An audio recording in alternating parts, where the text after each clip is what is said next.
Welcome to Nintendo Dads, episode 561, recorded on January 8th, 2026. And we're all here on this week's holiday episode. It's not a holiday episode. Wow, we still got that in there. On this week's episode, we talk about our 2025 games of the year. Jesse, you know what to do.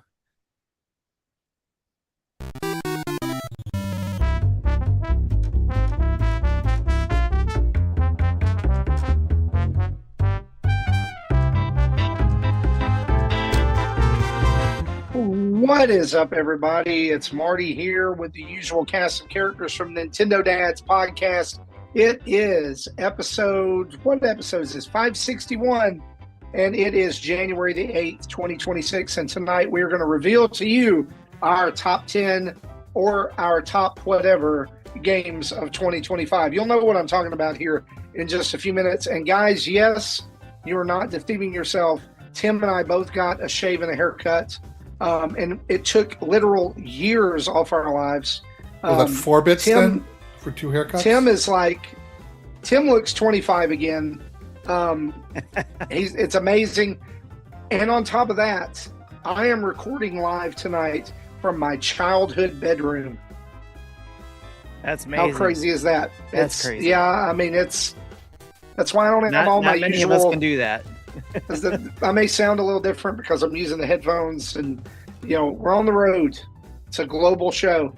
But speaking of global, joining us once again from the Great White North, Mr. Justin Masson. How are you tonight, sir? I am doing well. It has been a long time since the 4 of us have been back together on a call together, discussing the wonderful world of Nintendo. Also, if I'm being really honest, I am super excited. We are literally 5 weeks away from the family trip to Japan, where I am then going to be providing you and the Nintendo Dads community so much more coverage about Nintendo in Japan. I've got a ton of events or places I'm going to, things I'll be sharing, but man, we are getting excited. We're getting ready. It's awesome. So we're back at it. We've got some great shows. We've got tonight's show.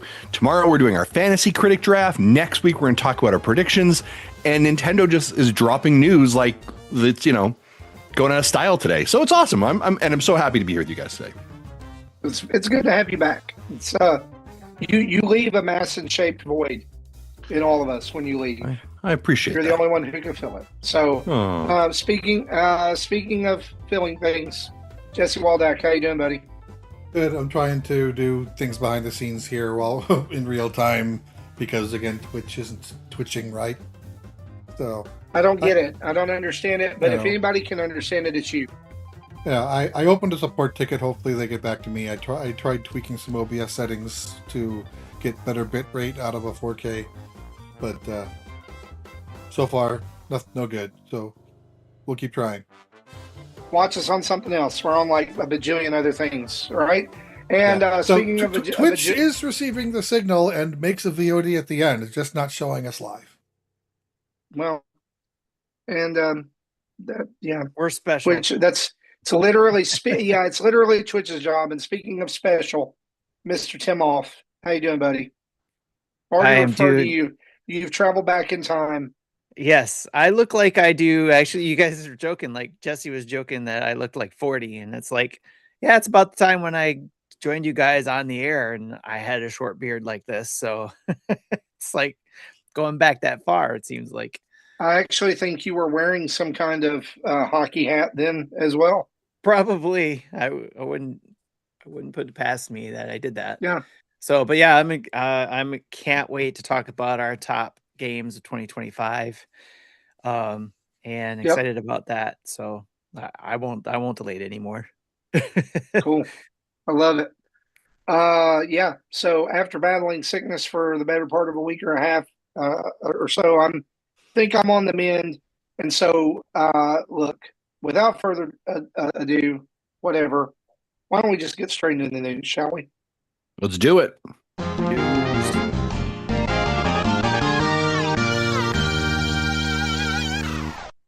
Of course, our news is brought to us each and every week by you guys over at patreon.com/Nintendo Dads, where for as little as $1 a month, you get to be a part of one of the best, most exclusive, most awesome, most happy, most whatever, wonderful communities on the internet.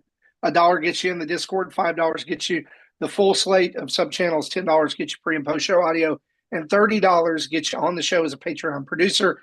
And so we want to say a huge thanks to everybody who supports us already over at patreon.com/Nintendo Dads.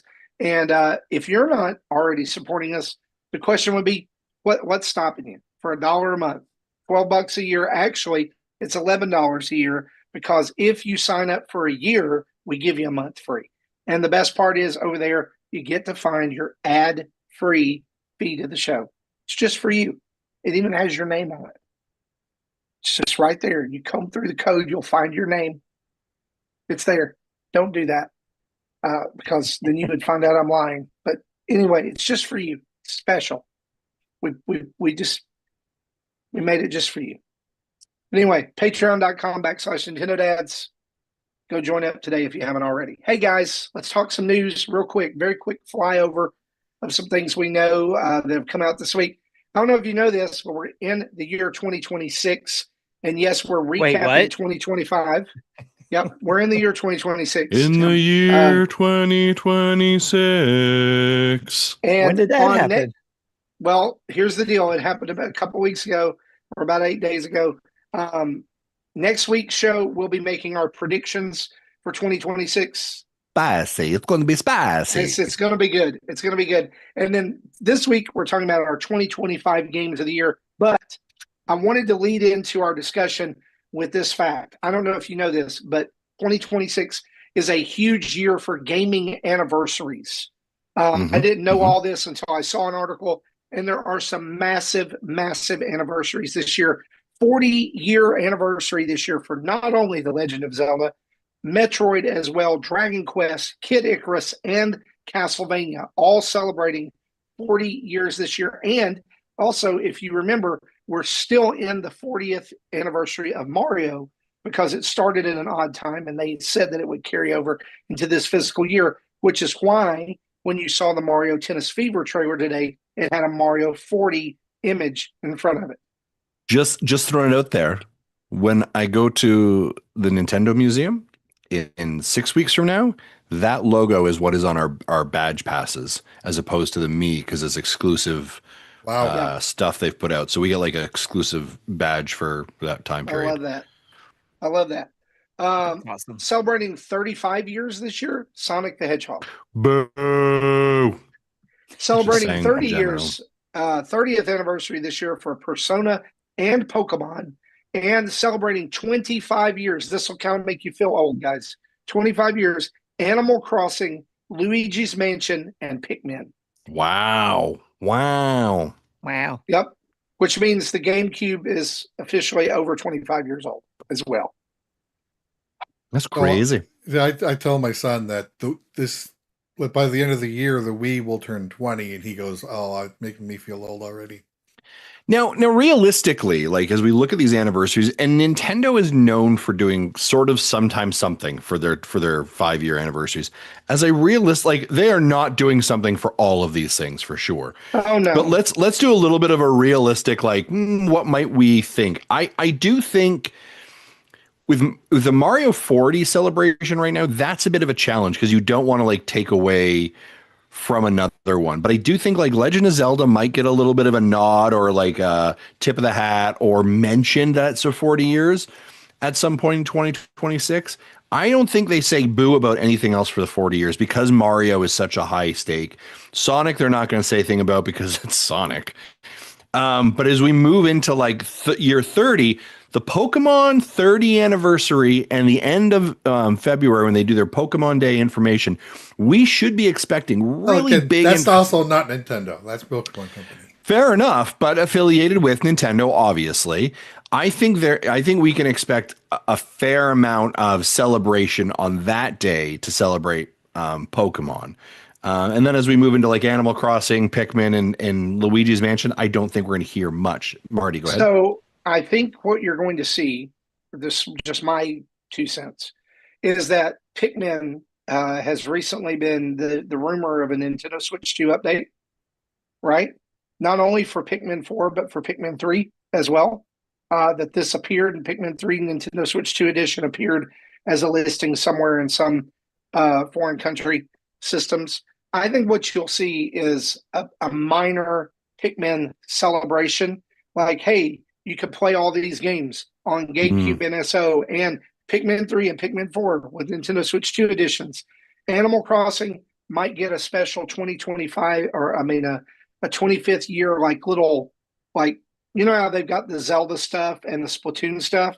I could see them doing like an Animal Crossing vintage set during this year, because that's easy to patch into the game. Or bring back the NES games, cowards. Well, they are in this. Remember that the systems will have within Animal Crossing. That there are games within Animal Crossing in the new update. The new update. Oh, but each system you can collect all systems, but the games will only, like, the systems will only play one specific game. Right. Well, that's how it worked before. But you had like a whole collection of little. You had to get cartridges or something.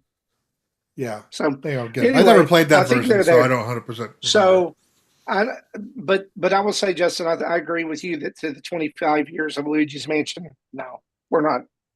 Maybe on the day of, like, a little blurb, a graphic, whatever. Yeah, it won't get any big fanfare, at least. Yeah. Maybe a tie-in with another game that got teased this week. Persona announced a few things, nothing of significance to North America. It's like if you're in Singapore and Indonesia, then sure, you might be excited, but nothing that I saw. Dragon Quest might have a big announcement in near the end of May, because it was 5 years ago when they announced Dragon Quest 12 was in development, and we're still waiting for that. There you go.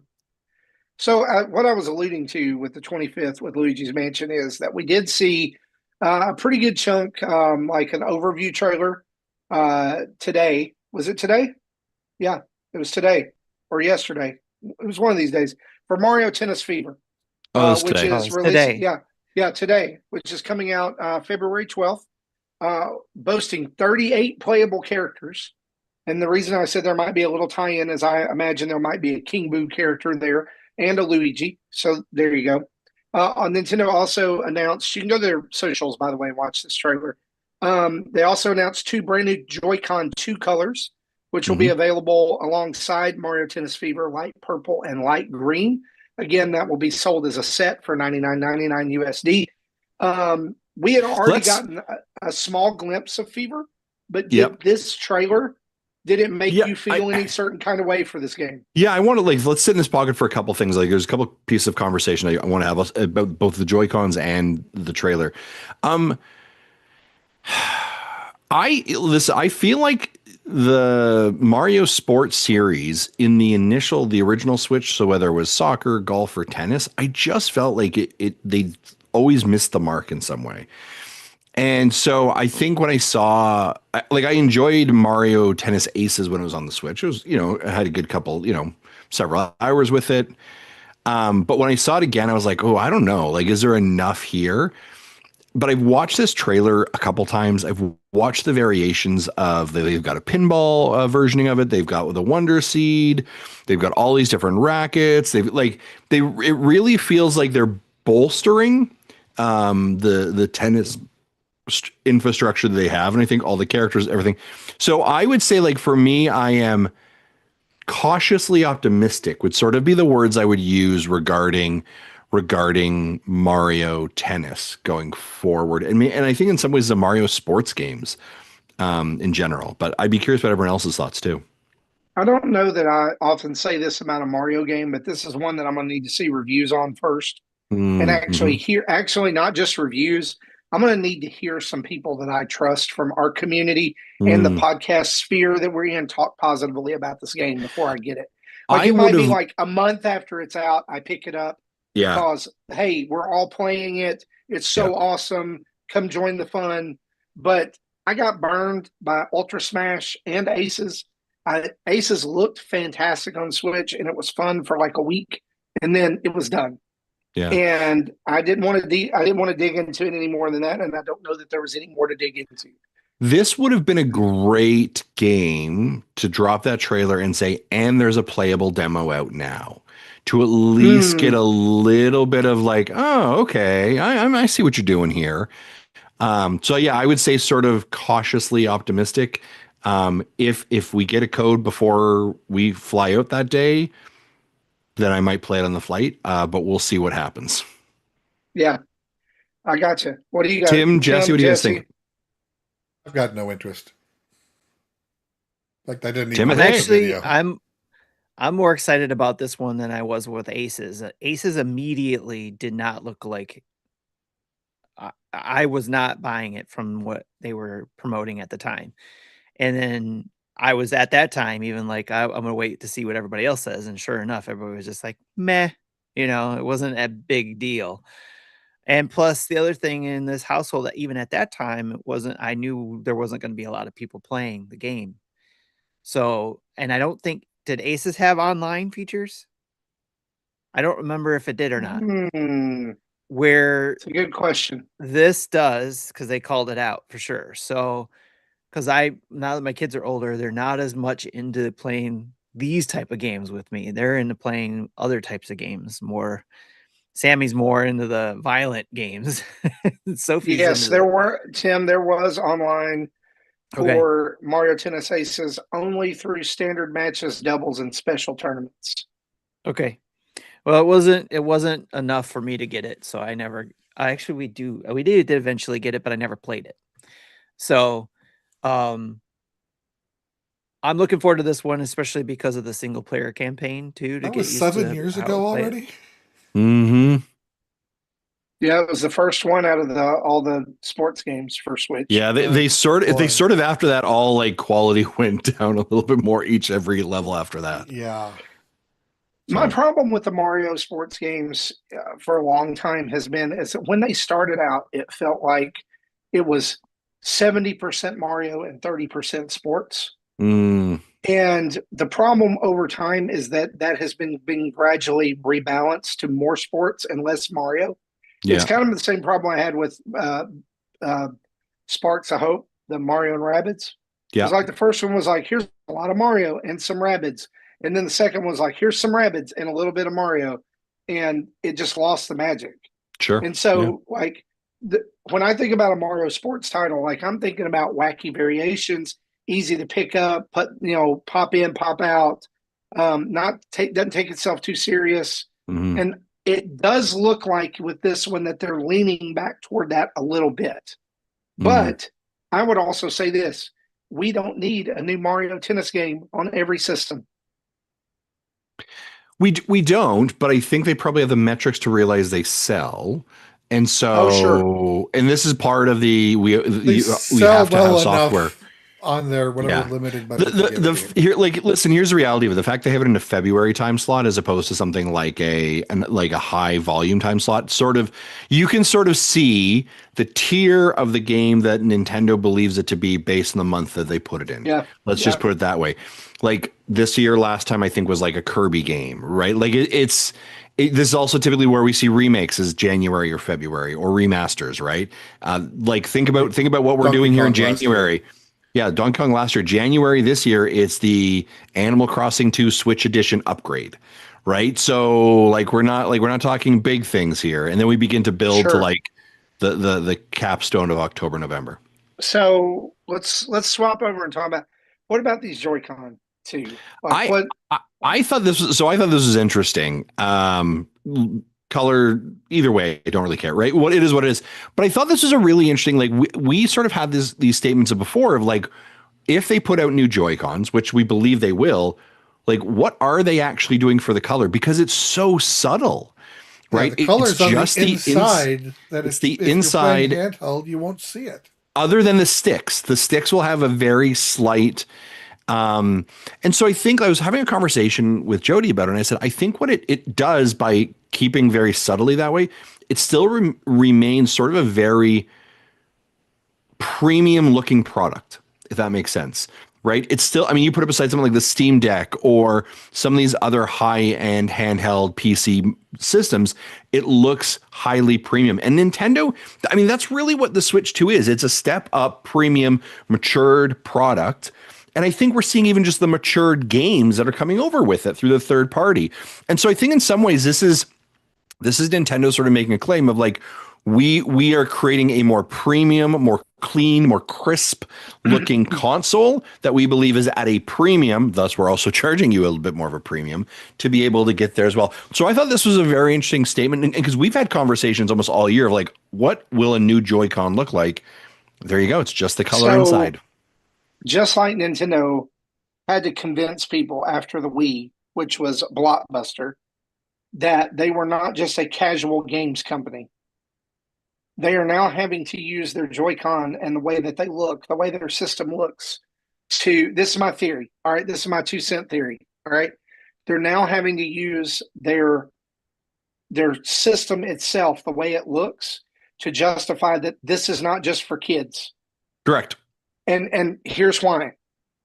Every time you've gone outside in the last 5 years, if somebody that you knew, like the majority of the time, if somebody was holding a Switch, who was it? It was a kid, typically, right? You'd be kids. A restaurant. Yep. And people would say, that's for kids. Mm-hmm. My kids love the Switch. I bought a Switch for my kids. And so I'm not saying that this is like, I don't know inside baseball. I don't know anything. But I think that you're exactly right. They're positioning this as a premium product. Or being positioned as, hey guys, you were a kid and you had a Switch, but now we're growing up with you a little bit, right? Yeah. It's a watershed moment, kind of like during the Super Nintendo days, where it's like, hey guys, I know that we had sticks up our butt when Mortal Kombat came out, and we made it sweat instead of blood, and we edited all the fatalities. But guess what? Look at Mortal Kombat 2, full blood. It's the best version for home. Get it on Super Nintendo. Yeah. Like, I remember that being a huge discussion for me and my 100%. Friends around that time of Nintendo has allowed blood. Yeah. That was a big deal. And so you got the same kind of growing up here as well. And I definitely agree with that. One of the other things that I sort of like, I definitely don't disagree with that, Marty. So fully hear me on this one. One of the things I'm sort of struck by is I think of like my time that I've had an opportunity to travel, and I spend a fair amount of time in airports. Right. And one of the things that I would say that definitely becomes something that you connect with or you see is when people are playing a Switch, like the OG ones, is the coloring, is the Joy-Cons that are different colors. And that is, you're like, oh, now I know that device. I see the device because it's colorful, it's bright.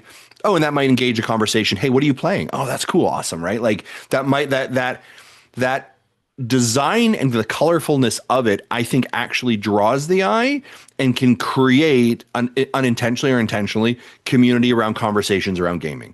Where I think if I'm seeing an airport and I'm holding a Switch, unless you know what a Switch 2 is, you might consider, oh, that's just the Steam Deck, or that's just the whatever the ROG Ally is, or that, like, there's so many of these big black handheld video game consoles that we see now that by it losing some of its color may actually lose some of that like approachability that individuals have with it, despite the fact that it wants to also be a premium growing up product. So it's very interesting to see what actually happened here. I will be interested to see how many of these they actually sell. I do think that there's a market for them. I mean, collectors are going to buy them. Obviously. Yeah. I think for that original Switch Joy-Con, if there was a color combination out that was released that I liked, I would get it just to have the color. But I think for here, since the color differences are going to be so subtle, there's no reason for me to buy it unless, say, something catastrophic happens to my existing set. Water damage, fall damage, something like that. I have to replace these. I'll get whatever I can get. I don't care what the color is. I'm never going to see the color anyway. I think I shared with all of you in the chat, because of when this releases and when we're traveling, I'll be at the Nintendo Tokyo store a couple days after the release. I'm going to get it there because the exchange for Canadian dollar and yen is so much better that in Canada it cost me $125 and in Japan it'll cost me 90. So I'm definitely going to grab one of these because Yeah, having an extra set for that cheap, that's cool. What I'm that's a good hoping idea. for is that there is eventually a translucent black Joy-Con with Mm. those colors on those sides. I don't think that. I also want to say I don't think that this means that we will never see external color changes on the Joy-Con. I think it's Or just at going to least have that to be. subtle, shadowy, however you want to call that design. Yeah, I think it's going to have to be a special system, like when Nintendo did the Mario Edition Switch, and even the body of the Switch was red. And they had the red Joy Cons. I think that's going to have to be something like that because it'll look Yeah. weird, black I with white. I yeah, don't know. I very much wonder if they are going to do system specific variations. Like as we go back to like the Splatoon set that was set or the Mario set. I don't know if they're going to. I mean, I could see you could do a whole like an all white one. Justin, I Justin, know. There's you money do in know them they're going hills. I to. know. Well, I that's- know. You do know they're going to because we have people in our community who bought every Switch variation. Oh, I don't. Yeah, like They might do a yeah. subtle And thing, I'm though. not That's what I'm condemning trying to that. I say would is love that to do there's a that. subtle version of what they could do with that all Yeah. black, and Yeah, that's yeah. just Yeah. the subtle. I don't know the design name for it, but that's where it's like shadowy or something, Yeah. or The set like didn't Monster Hunter have a silhouettes. set like that silhouette, or the Pokemon one Yeah. had a silhouette like that, right? Yeah. Yeah. That would be cool. That'd be I think cool. so. Let's talk about a couple of other Nintendo and news things here. If you watch the Hulu app on Nintendo Switch, prepare to be disappointed because it's being Get going. discontinued on February 5th. And y'all, I must say this was inevitable because Hulu has been purchased by Disney Plus and the Hulu app is going away. All right. Right. I would assume this is going to kind of coincide with when that's going to happen because Yeah, Hulu and Because Disney a month notice announced is a date yet. unusually fast for Nintendo. Yeah. They normally is, give like 6 to 18 months. It's not really going to be a big deal on mobile because it's already active. Like your Hulu account is also your Disney Plus account. Right. It's or My Disney or whatever. They're gonna fold that away. It's gonna go. But I haven't watched download it anything on the eShop. Hulu in years anyway. I actually used it a couple of times. It worked really well, especially with the live TV, which we do our live TV through Hulu. So you can't download it. The app will sunset on February 5th. So enjoy your time with it until then. Also today, Nintendo announced that the My Mario product line and free app will be coming to America.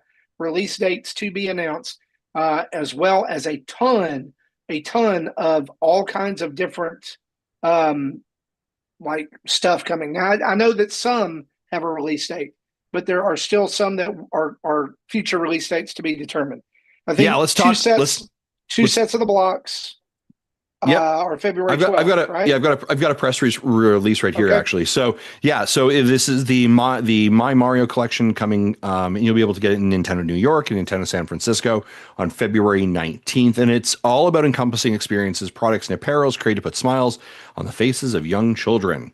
What the My Mario series includes will be 2 wooden block sets featuring Mario and well-known items from the Super Mario series, including a Mario wooden block set of 3 pieces, Mario and Friends wooden block pieces, which are a set which is 30 pieces. There is a free Hello Mario app for smart devices that lets children and parents and caregivers intuitively and carefully interact with Mario, which will launch on the 19th, both on the Google Play Store and the Apple Play Store, and is a free download on the Nintendo Switch system. So also playable on the Nintendo Switch 2 via the eShop too, so you can play it there if you wanted.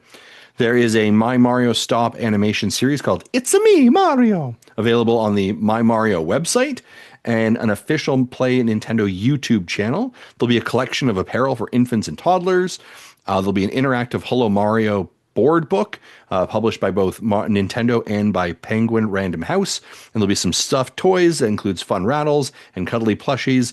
And then there will also be a collection of bath time and bath toys that includes water squirters of the iconic Mario figures as well. So lots of content, or lots of like, and well, here's the reality of it. This completely makes sense, right? And we saw this was obviously launched in Japan about 4 or 5 months ago, had success there, completely logical to come over. It was so funny. I had seen the news release, obviously, and this is sort of when I know it's like, it's gone out to the masses, right? My Jody messages me about 3 hours later and she's like, well, I think we've got plans for when we have grandchildren, right? Like I was like, yep, there we go. Right. We're setting them young. Right. But I do think, like, whether you are, and we were talking about, all four of us have older kids, right? This is not for them. Now, obviously, if you're a young dad or a young family, this could be exactly a great entry point to bring Mario into the world. And this is Nintendo continuing their desire to be a multimedia, kind of levels of engagement that you have with their IPs and their franchises. Of course, you want them starting young with, the same ways you think of like something like Sesame Street or Disney. Like, Nintendo is looking to elevate its brand into the same hemisphere as something like Disney. Look at the moves it's making. Right? Now you have these young toys. Now you have an app about it. Now you have a movie. Now you have a theme park.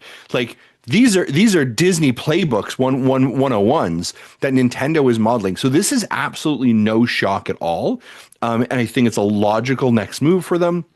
And it just allows you to say, you can grow up, you can start with Mario when you're super young, right? When you're newborn, all the way to you're a dad playing video games, all the way to a grandfather.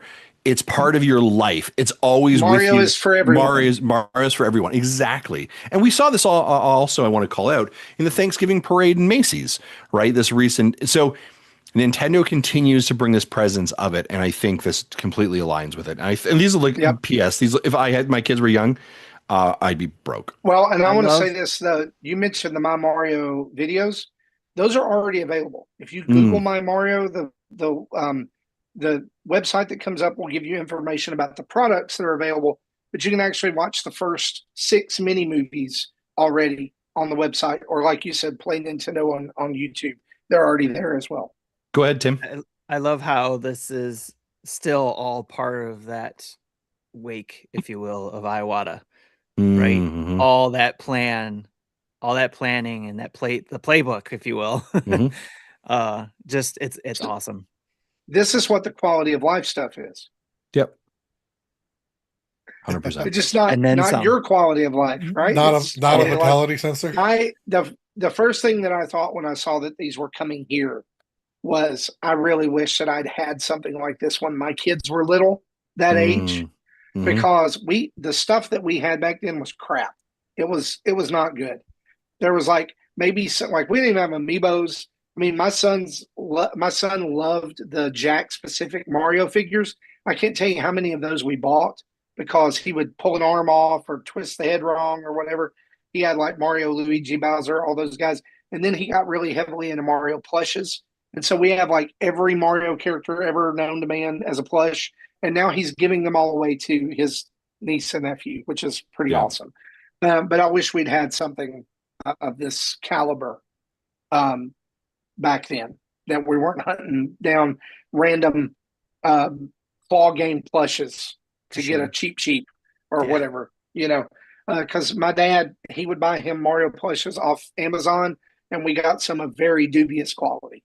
It was like Bowser with a smile tilted up here and one eye up and one eye down. Anyway, that's our news. Let's talk some releases and updates before we move into the meat of our episode this week. Out now, just announced, Fire Emblem Path of Radiance is now available for GameCube on NSO with the expansion pack, as well as music from Fire Emblem Path of Radiance being added to Nintendo Music at about the same time.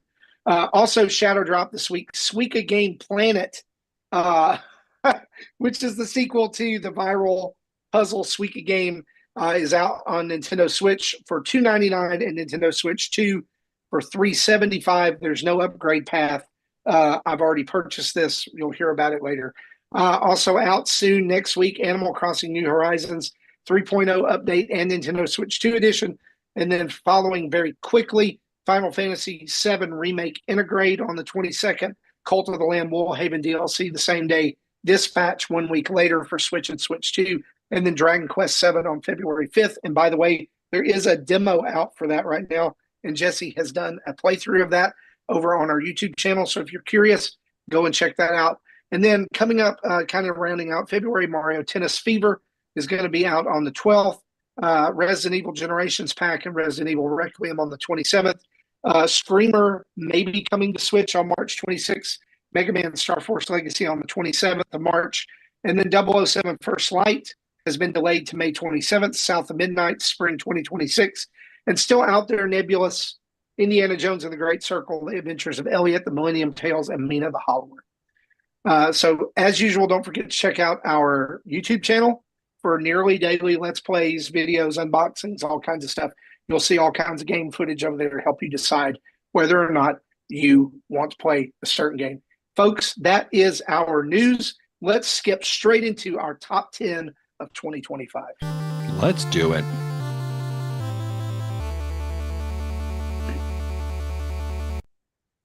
So are we doing this round robin snake draft style like we normally do? Or are we doing everybody does their 10, everybody does their 9? I think everybody does their 10, 9. I think that's a great conversation. Love it. Okay, well, All I right, will start so- with I only have 7. So y'all start with your 10s and I'll hop in when Cool. I've got All right. content. So in our notes, it's Justin, Marty, Tim, and Jesse's first. So we will skip him until 7. So Justin, we're going to start with you. And by the way, let's just set some guardrails here for this for our listeners, not for us. But just because we're the Nintendo dads, that does not mean that all of our top 10 games will be Nintendo games. All right. These are arbitrary lists of what we think are the top 10 games of 2025. We will also aggregate those with your lists that you sent in, and so many of you responded.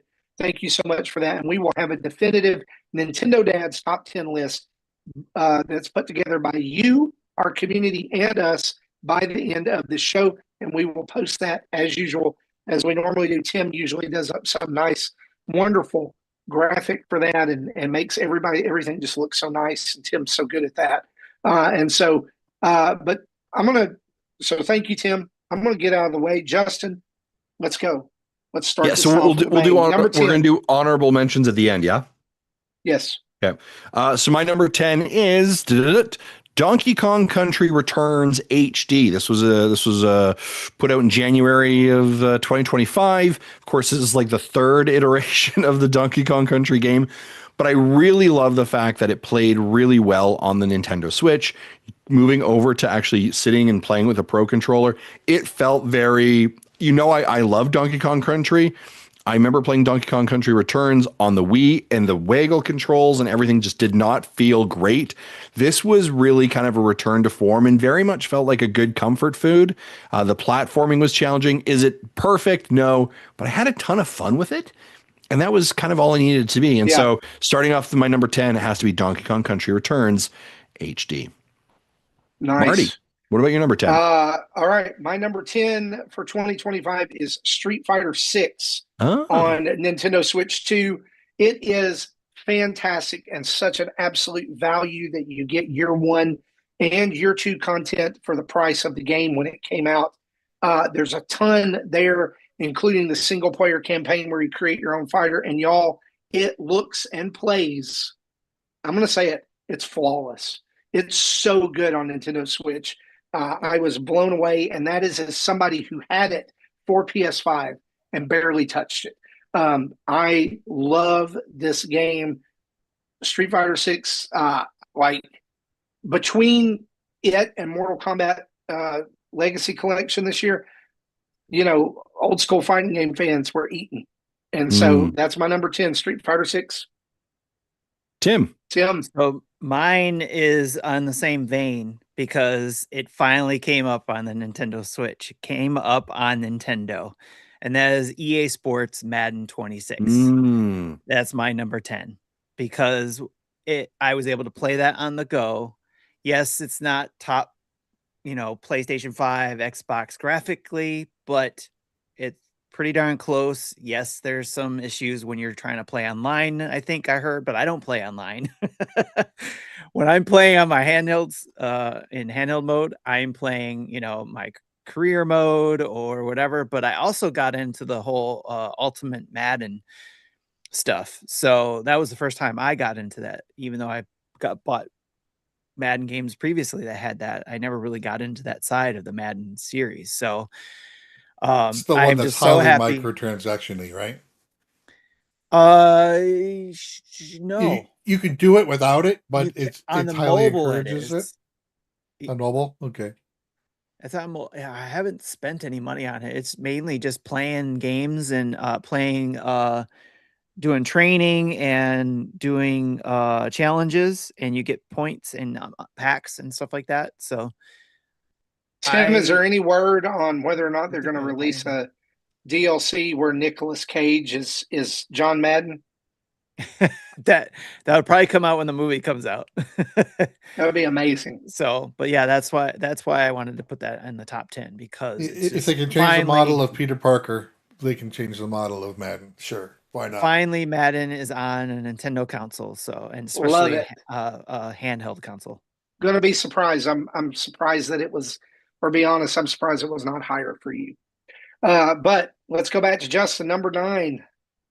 Number 9. A few months ago, during the podcast, I asked a question, which I asked, is Tim and Jesse were just rambling on about a game during what we've been playing. I sort of dozed off. I wasn't really paying attention. I come back, they're still talking about it. And I was like, what is going on here? And so I asked this really important question, which was, is this game the Balatro of 2025? Is this game the Inscription of 2024? And the answer was yes. And I reluctantly decided, against all of my goodwill, to listen to Jesse Waldack. And I decided to download this game. After I downloaded this game, it landed on my top 10 like a wrecking ball. More specifically, like a ball X pit. This game is absolutely fantastic. This is all that hook of one more run, and it opens up characters as you're moving forward with different abilities. You're then going up and building your town, which is then just an entire big pinball arena unto itself to get your resources. This game sucked my energy and my time, and it was one of those things I literally, as I'm playing it, was like, this has got to be a mobile app too somewhere, right? Because I need this in my life all times, all the way at my fingertip, always available. Luckily, it wasn't, because that would be an addiction and that would be a problem. Not yet, at least. Not yet. I love Ball X Pit. Ball X Pit's one of those games that you can also play in bed, like if your spouse is sleeping. And like no one likes to hear the click, click, click, click, click, click, click, click, click. Like I've been playing games, sitting here watching the shows with Jody, click, click, click, click, and she's like, "That's annoying," and I was like, "It sure is."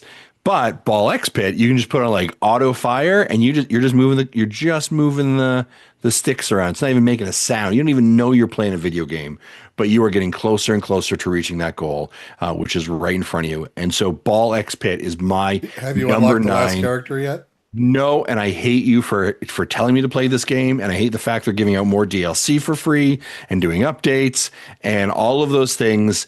This game has me. It is the worst one more run game for a while. The 16th character will play the game for you. All right. Ridiculous. So my number 9, thanks to Tim Off, is Discounty. Because the demo for this game came out, I'd heard him talk about it, and I fell hard for Discounty. It is an amazing, just chill game. And it came around when I needed it. It came around. I still haven't finished it. I need to finish back to it. This semester of finishing up my master's was way more intensive on work than I thought it was going to be. And so I fell off of pretty much all video games for just a little bit. And I've got this backlog of games that are sitting half completed. But if you're looking for something that captures and scratches the Animal Crossing itch, but also throws in a supermarket simulator, this is your game. This is your game. Wonderful humor, fantastic package overall. I highly recommend Discounty, my number 9. Tim, So this is going to be, I think, my own one and only non-Nintendo game because I wanted it to come to the Nintendo, but it didn't show up in 2025, and that's Blueprints. I spent a lot of time on Blueprints in when it came out, and it even got me to use my Portal more. In fact, I think that's probably why I bought a Portal. I bought it off of Hambone and played that more so on my the handheld PlayStation Portal than on my actual console. So I just really enjoyed the difference of this game where it is you go in to a room and you inherited this mansion and you have to figure out its secrets, and it changes every time you go in. So based on your room changes and all that kind of stuff. And I need to really jump back into it again. It's been a while, but uh I just loved how there was so many secrets just on and on and on, to be able to keep your brain going. It's lots of thinking, lots of strategy there on where you want to place these rooms and how you want to approach this mansion. And Justin, I know you played a lot too, right? So I played several hours of it. It was a game that I think as I played it, I was very much like, yes, and I want to wait until this gets to the Switch. yeah, and But this that's was definitely one of those games that that forced me to turn on my Xbox to play it. And then it came to Apple Arcade, and I was like, cool, I'll play it on Apple Arcade. No, it's a paid for Apple Arcade. I was like, get out of here, you. I'm not paying for. I'm waiting for this. Heads up, I guess I'm gonna jump into next week's meeting or next week's call. I'm predicting Blueprints is coming to Nintendo Switch 2 in 2026. yes. And that's what I'm hoping for too, so I can continue playing it. Unfortunately, we'll have to start from the beginning unless there's some way to, transfer your cross saves or something. But yeah, Blueprints is my number 9. You're muted, You're Marty. muted. number 8, Justin. My number 8 game, I'll go back to my list here. My number 8 game, Nintendo Switch 2 has done a fantastic job bringing over third-party support, right? That was very apparent when they kicked it off. And I love myself a good Ubisoft game every once in a while. And in September, Star Wars Outlaws hit the Nintendo Switch 2, and I absolutely had a great time playing it. Jumping into this world that was not Jedi based, right? It wasn't Luke, it wasn't Han, it was a new character. Yes, there's some smuggler parts of it, and you can make the argument that they're just essentially a female Han Solo. I don't care, shut up, go ahead. Right? But it's not reliant on everything else. It felt both familiar because of the Star Wars world that we all know, the characters, the scenery, the planets, the circumstances around it. The tension, right? The sounds, all of it, you feel like this is part of a canon, right? Like you've picked up a book and this fits right in there. And it played fantastically. They did couple of performance updates as well. It is a full package. Hold on a second. Let me grab it. Let me grab the case where is it? Right. It is the gold edition, right? It's got all the additional story packs. It's got the season pass. It's got all the extra, DLCs and everything they did with it. And it was quite reasonably priced, and it performed really, really well on the Nintendo Switch 2. And it was a no-brainer for me. I've absolutely loved my time with it. And so Star Wars Outlaws is my number 8. I'll save us some time. It's also my number 8. Oh, hey. So awesome. It is not my number 8. My number 8 is Marvel Cosmic Invasion. Oh, okay. Which would have been way higher on this list if it weren't for the fact that it's so frustratingly difficult as a single player. I rarely find games that I say this is too hard for me to play, but it's at the point of frustration for me. A good fighting game will balance a good brawler game, I should say, will balance a single player versus multiplayer, and if Yep. it doesn't, yeah, that can hurt. So I'm about halfway through the campaign. I'm on the level where you unlock Venom. It's very obvious that you unlock Venom, and I can't beat it. By the time I get to the end and fight Venom, I have both heroes, and he blocks a bunch of attacks and decimates you, and then it's over. And I'm done. I love the game. It's fantastic. The callbacks are incredible. The dialogue is great. It is every bit a Dotemu and tribute game that like they revived Streets of Rage. They revived Teenage Mutant Ninja Turtles, and they were wonderful. This game has all the bones of being wonderful, but it forces you to play with other people, and I don't want to do that. I don't really care. Like Tim said, I don't play online. Not really a thing. The only thing I play online is Fortnite. Not really a big deal. And then I only play solos. So like I'm not telling you not to get this game. If you have multiple people in your house that like playing video games, I'm sure it's a blast to play local co-op. Like my kids are both 400 different directions at once. My wife doesn't care about video games, so I'm not going to ever play 4-player. All right. And it almost feels like there's parts of this that are designed to make you have to have the 8 heroes that you would have with 4 people so that you could survive to the end. And I just don't like the way that feels. But still, it's a lot of fun when it's not punishing you. It And made so it to your number 8. So yeah, that means something. Yeah. So I love Marvel. I love, the character selection's great. So, yep, there you go. Number 8. All right. We're back to number 7. So, Jesse, you're in play now. Tell us your number 7 game of the year. All right. My 7 game is This Seat Taken? Little logic puzzle game that I didn't finish it, but I got pretty deep in it, and it actually does have a little story going on, and I probably should go back and finish it sometime. But it's Justin probably wouldn't like it, but if you like Picross, give this one a chance. Okay, Justin, number 7. Yeah, following right off of Star Wars Outlaws, it was as if I was just craving Ubisoft games. Because in December, Ubisoft announced, which was probably like the worst kept secret that was kind of rumoring through the entire ecosystem for 6 months, was Assassin's Creed Shadows. And I remember have predicting this for the May 2nd event, or the April 2nd event, and y'all thought I was ridiculous for thinking it was going to come out so fast. Yeah, it still came out this year. Yeah, and I am kind of up and down with the Assassin's Creed series. I'm very much specifically based on like the location has to be what interests me, or the timepiece interests me, right? The American Revolution from Assassin's Creed 3 really interested me. Valhalla, right? That's placed in Ireland and the Viking kind of timeline around that.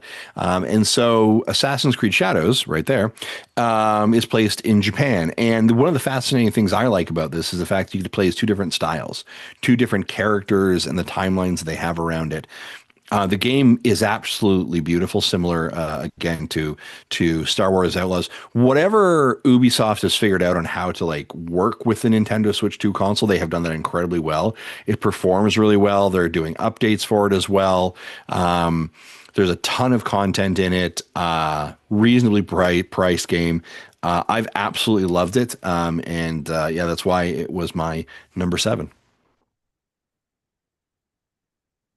All right, my number 7 is Metroid Prime 4 Beyond. It is a fantastic game. It's an enjoyable game. It's a good game, but the 6 other games on this list I enjoyed more than Metroid Prime 4 Beyond.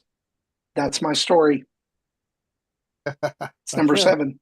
Hey, it made your top 10. That's awesome. That's awesome. For me, my number 7 is Mario Kart World. Okay. So and I've heard other people say this, it grew on me more and more as time went on, as I played more, it meant a lot to our community, just like Mario Kart 8 Deluxe did. We can easily all just like, hey, let's do a Mario Kart World night. And just like all of a sudden there's a bunch of people going on and playing it. So it's one of those things that's just gonna live on my Switch. It's not coming off. It's always gonna be there. And it'll be always in our community. I'm guessing, that people just jump on and play. So Mario Kart World actually is I wanted to split it between that and Kirby Air Riders, but Mm. I didn't play enough Kirby Air Riders. And spoilers, it's not on my list, Air Riders. So because I didn't play enough of it to put it on there. But Mario Kart World is constantly playing it and having fun with it and enjoying that my time with the community on that. So that's my number 7. Jesse? Okay, my number 6 is Dance of Cards. This was a pixel art game where you're a swindler, gambler kind of character. Pretty shady dealings going on. Who gets involved in some murder mystery on a boat, if I remember right. This is early last year. You do play a variation of poker. I called it a not a good poker game. The hands seemed to be scripted and not really randomized, but still I liked the gameplay. So it was, it's lower on my list, but still it's on my list.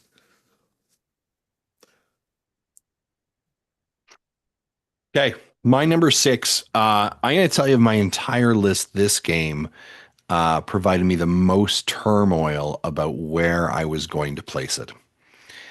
At times, this game to me feels like it should not be anywhere in my top 10 list because it frustrates me and angers me. And then at other times, it feels like it should be up in the top 3. So I had to find sort of a leveling ground of where I felt it was okay to sort of place. And even today, throughout the day, despite the fact I even recorded a video about it last week, I continued to like think about having it fluctuate. But I was like, I'm going to let my list land and I'm going to let it say what it is. This game, unfortunately, is a game of two. This is a game of 2 games. This is a game of start, stop, production, and being taken on by somebody else. And where the seams of the game are actual, what was desired to be and what was being imposed by another studio and how it came out, and a tumultuous development cycle that just had to finally get there to the end after nearly 8 years of hype and excitement around a game that was completely unreasonable to meet. And of course, as I'm saying this, you are all fully aware that I'm talking about Metroid Prime 4 Beyond. This game is a push and pull on different ideas. When I am in isolation and I am in the levels by myself, that is Metroid Prime on its top pedestal, top shelf, and I want all of that. Then you tell me to get in the desert and chase around a stupid sand bug at some point, and then I've got to find all these mech pieces, and then I've got to go over here for a fetch quest and transport this stuff, and then I need to go over somewhere else and collect more of these green crystals. What are you doing with yourself? And unfortunately, this is the challenge I have with this game. This is a game where I'm both at times like, this is amazing, please never end, and other times, please tell me I'm almost done the end of this game. And so games like that, I really hope at some point we get the Jason Schreier behind the scenes book about the tumultuous time of Metroid Prime 4.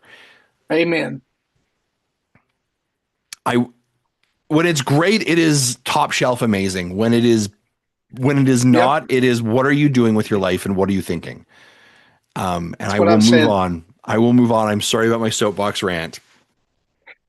No problem. My That number was well 6 said. game. That was well said, by the way. Very well you. said. Very well said. My number 6 game is Absalom, which is an excellent indie side-scrolling roguelike beat 'em up. Fantastic, fantastic. Just amazing visuals, the music, the atmosphere, the voice acting, the progression. it makes, even though like in the beginning you feel completely like underpowered, the game works to make you get to a point where you're eventually going to be able to beat it, which I appreciate in a roguelike. And so I know there's a ton of people who jumped on this when it first came out, but that's what made it number six for me. Is just there was like a few weeks that I could not put it down.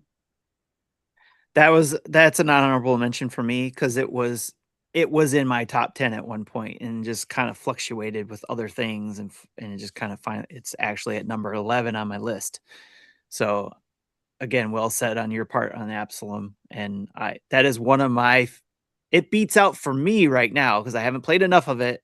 Hades 2 type of roguelike type stuff because you can do the multiplayer aspect of it, get a second player to come in and play it. So that's really cool. Yeah.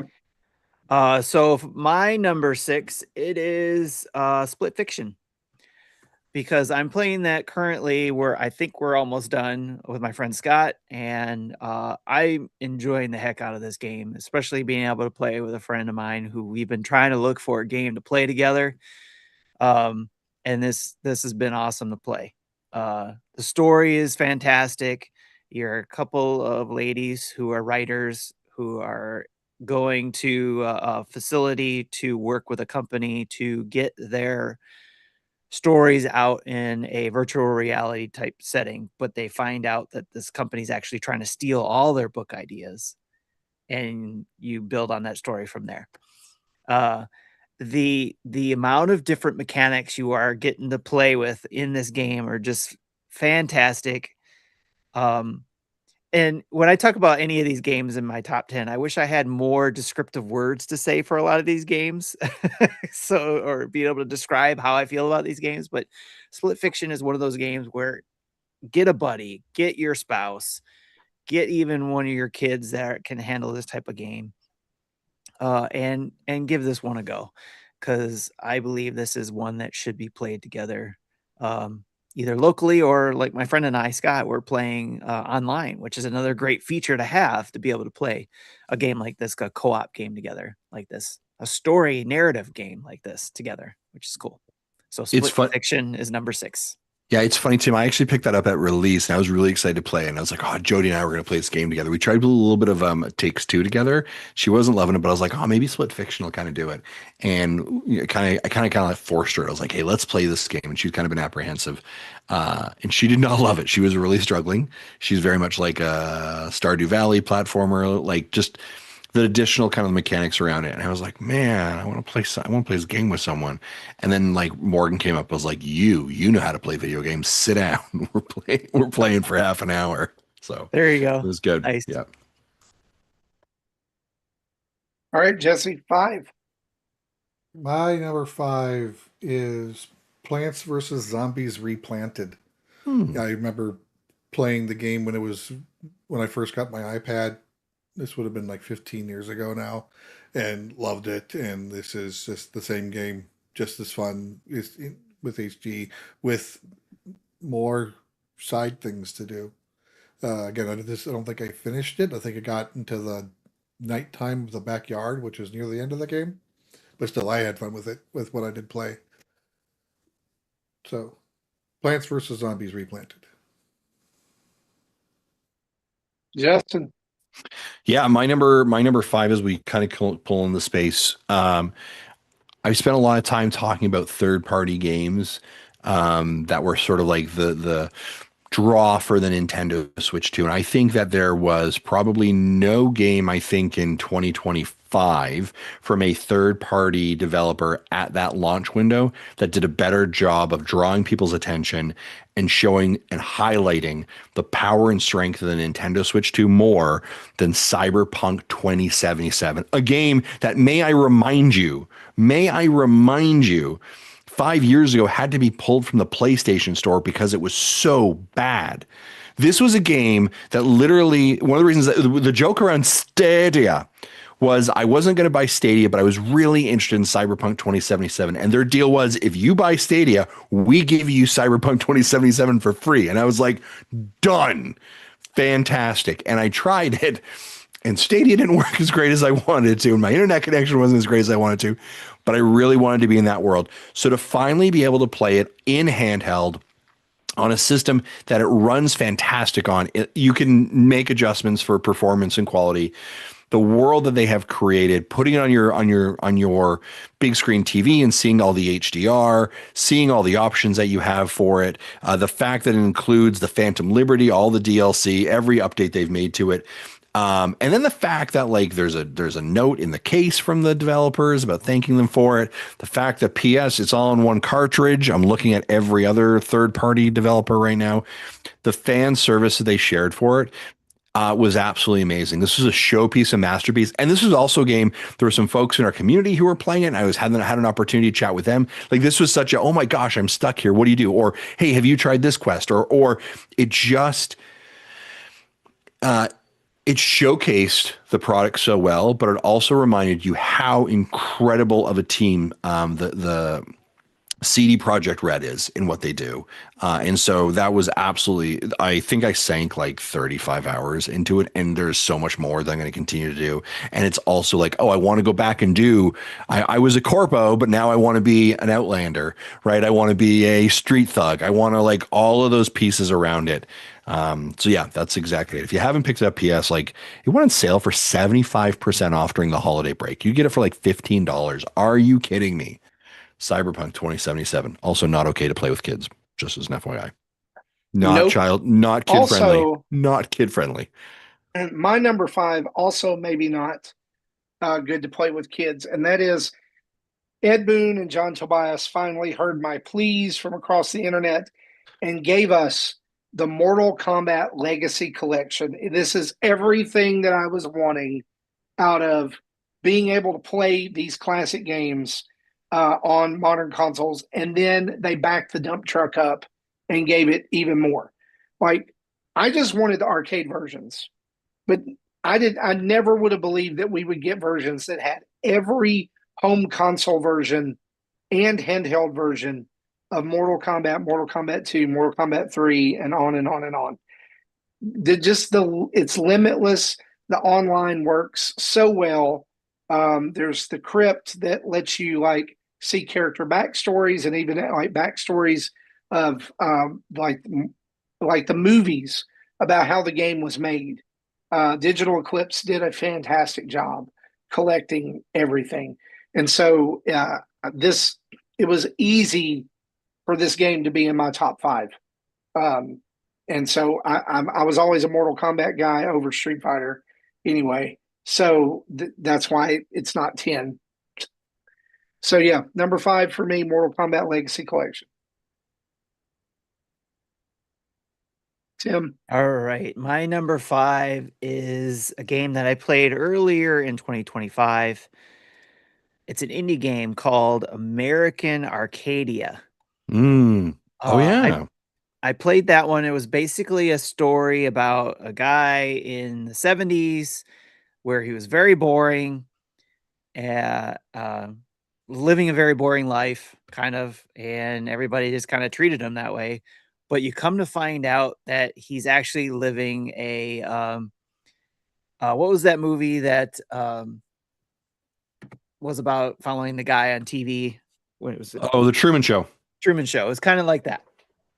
So, but this game was just crazy because like this guy was thinking like his friend disappeared, went on a vacation, or he said he won a vacation, and then he finds out somehow that his friend was killed or died or whatever, and they're killing off these people who aren't producing high ratings.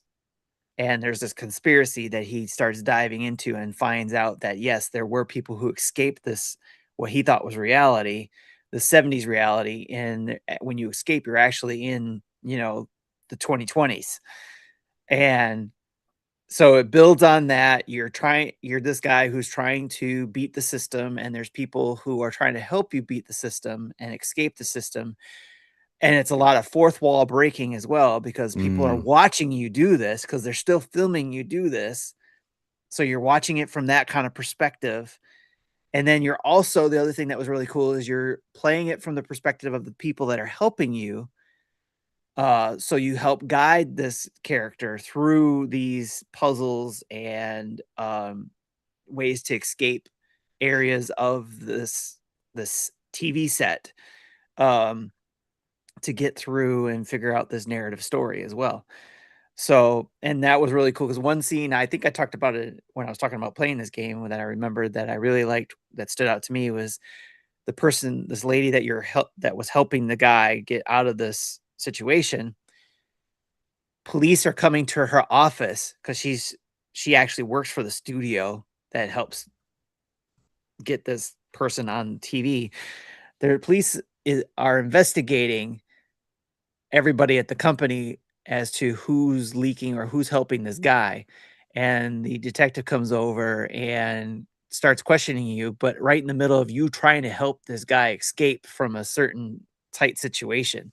So you're trying to help him at the same time you're trying to talk this police officer out of coming to look at what you're doing, or trying to let them know, oh yeah, I have nothing to do with this type of, mentality. So it was really cool how that all played out, and it had a really good ending. I enjoyed it. Again, number 5 on my list, American Arcadia.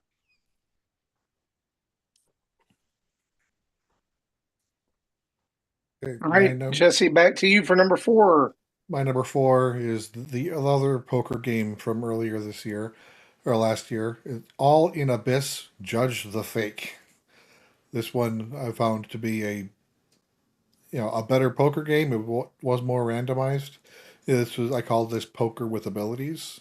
So it isn't straight poker, but and then it had again, I like the story around it. You're definitely had. I don't think it visually showed anything gruesome, but it definitely implied gruesome. So, watch. Probably not a good one for the little kiddos. But again, I enjoyed it. This was a game I finished. I think the rest of the games are all games I finished as well coming up. So that's my number 4. Justin. My number 4 game is Mario Kart World. Listen, ton of fun. It's Mario Kart. It is every time someone come over and like, oh, it's a Switch 2. Like, what do you play on it? And I was like, Mario Kart? And everyone's like, yes. Let's play Mario Kart. Mario Kart is the game that brings people together. I know it's a game that will be playing for the next 8 years until Mario Kart 3 comes out. We know it's going to be continue to build on it. I love the new additions of like the knockout round. It is a game that will be constantly there on my Switch, to Tim's point earlier, and you'll be constantly playing it and jumping in for rounds, and whether it's with our community or locally. Is it perfect? No. Is it evolving? 100%. But I think the additions they made, the tracks that are there, a ton of fun. Yeah, it was one of those things of no reasons we came that like in the house we were just like, and we're gonna play we're all gonna have dinner and then sit around the TV and we're playing Mario Kart together for hours, and that was fun. And as a gamer, and I know that that's a game that my family will grab and approach. That's my number 4. Nice. All right, my number 4 is Super Mario Galaxy and Super Mario Galaxy 2. Nice. That was released on Nintendo Switch. It also got a little bump for Nintendo Switch 2. Perfect timing since the Mario Galaxy movie is coming. And I would say most assuredly Super Mario Galaxy 3 is on the way as well. But these games are fantastic. I was talking to a friend of mine who listens to the show. Hello, Jonathan, who said, I've never played Mario Galaxy. And I said, what? He had never played any of the Galaxy games. I never played them either. You owe it to yourself to play these games. I have it now, but I haven't played it yet. Oh, Tim, you owe it to yourself to sit down and play these games. They are just such. It's like the Mario team sat in a room and said, name every kind of planet that you can think of. And they did that. And then they took the best ideas and made levels about them. And like when they couldn't figure out how to do more than one star, they just made it its own self-contained planet. Such fun. It looks to this day. At the end of the first game, they made a second game because they still had ideas. Yep. to this day is still one of the best looking Nintendo first party games of all time. Of all time. I don't know how they managed to make the Wii do what it did back in those days, but now with the updates, it just looks it's so good. It's not the greatest 3D Mario of all time. That's 3D Mario All Stars, or Super Mario 3D World, but Mario Galaxy 2, that's very solid 2 and 3, and that's why it's my fourth game of 2025. Nice. All right, Jesse. Or I'm sorry, Tim. Tim's I was just 4. looking at Jesse and was like, wow, I'll skip it. My number 4 is Donkey Kong Bonanza. Just a phenomenal game. I'm trying to recall. I think this is my first 3D Donkey Kong game. So, and I enjoyed it immensely. Well, considering every it's minute only of the it. second one made, that's not a bad thing. Yeah. And it's the only Donkey Kong game I ever beat too. So I've played the others, all the countries, different versions of countries. And I even mentioned to Dan on Retro Logic that I'm not trying to hurt anybody's feelings here. I wasn't all that impressed when it came out on the Super Nintendo with Country, because it was like, what is these graphics? Everybody's like, oh, this is fantastic. But to me at the time, and I wasn't a graphics person, it was just like, why is everybody making a big deal out of this? But over time, I understand why. And but Donkey Kong Bonanza, I really enjoyed it, and I especially enjoyed the callbacks to a lot of the country games in the Donkey Kong Bonanza game. And I enjoyed the narrative there that was being told between Donkey Kong and Paulina. And I even want to go back and play the New Game Plus part of it, because there's still some more story there. And I don't know if you guys went and played more of the New Game Plus, but it seems like there's more story there that I want Played some of it. It's I tough. want to explore. So yeah, Yeah, it is kind of tough.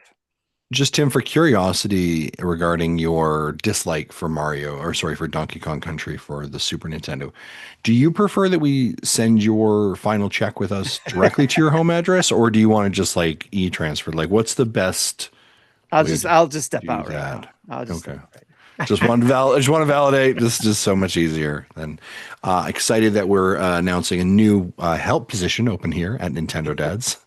Justin, at least validate his parking, okay? Right, we'll validate his parking for sure. That's the least we That can sounds do. good. Okay. But yeah, Donkey Kong Bonanza is my number 4. Nice. Okay. Jesse. Okay, my number 3, Pokemon Legends ZA. ZA? ZA. Yes. Zigga, zigga, zed. In fact, in a work call today, I said Z instead of Z, and one of the higher ups was kind of impressed about that. He was. Yes, it's impressive when Americans can use proper English. It's incredible. Yeah, so this is a game that I did like it. I liked Arceus better, but obviously the game does have flaws, but I'm still able to play through it. I did roll credits.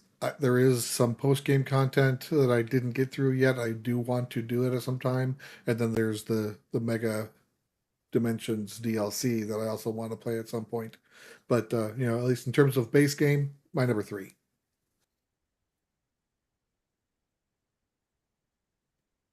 Good one.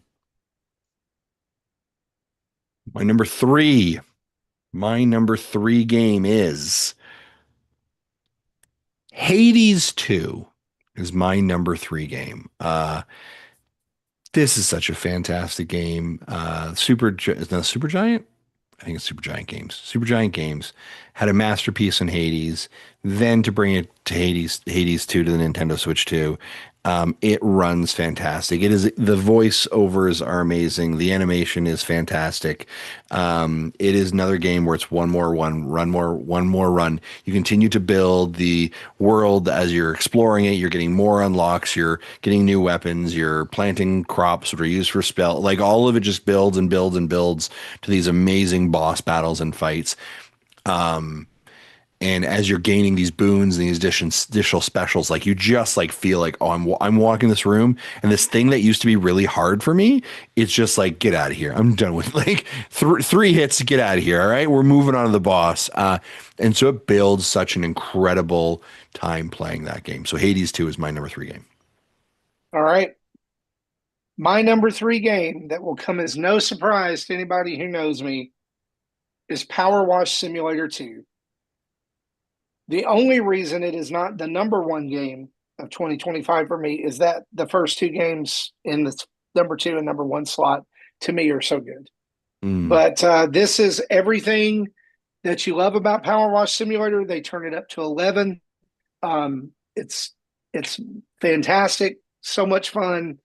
The only thing that could have made it better would have been if they had patched in mouse controls. And they did have. That's what I'm waiting for, because I can't. Yeah, I played the first one on PC. I can't not play it on a mouse. Yeah, I would love to try it on mouse controls. I've never tried it on PC, so I don't know anything about that. But there was an unfortunate little bug that just got patched out that affected your save state, just like the first one, where it would like randomly erase hours of. But they fixed that. They fixed it a lot sooner than they did with the Nintendo Switch version of Power Wash Simulator 1. And so it's, y'all, it's the ultimate dad game, right? Your power washer, and it's you and your power washer versus the world of dirt. And they even managed to weave a story in there. And so I highly recommend it. Go check it out. That's my number 3. Tim? I hope nobody gets disappointed, but I also felt the pain of the development of Metroid Prime 4 2 Beyond. It is my number 3 because of its imperfections of the game. It did not make number 1. However, I'm still enjoying every minute that I'm playing.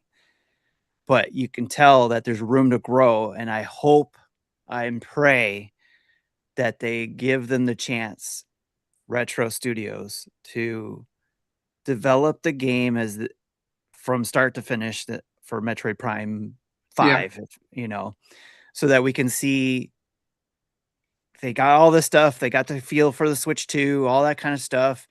Maybe they got more of the overall expanding story for a new trilogy. Who knows? And I'm hoping to see that.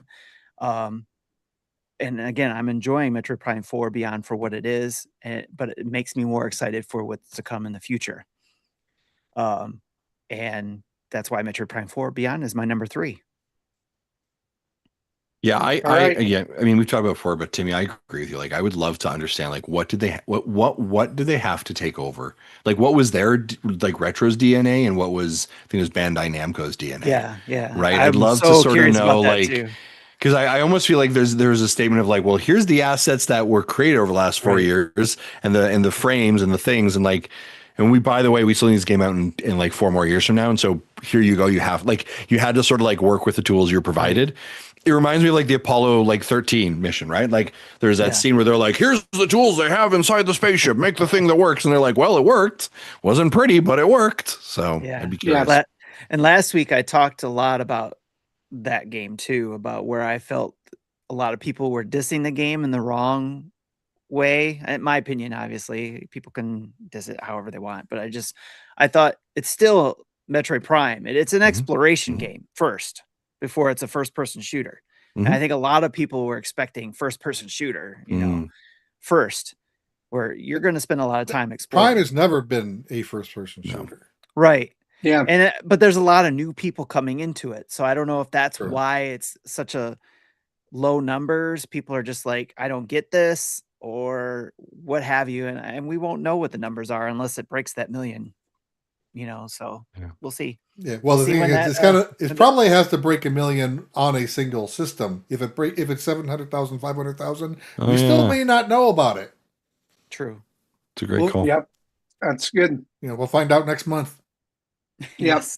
All right, y'all, we are about to enter our top 2 of 2025. Jesse, take it away. All right, my number 2 is Ball Pit. That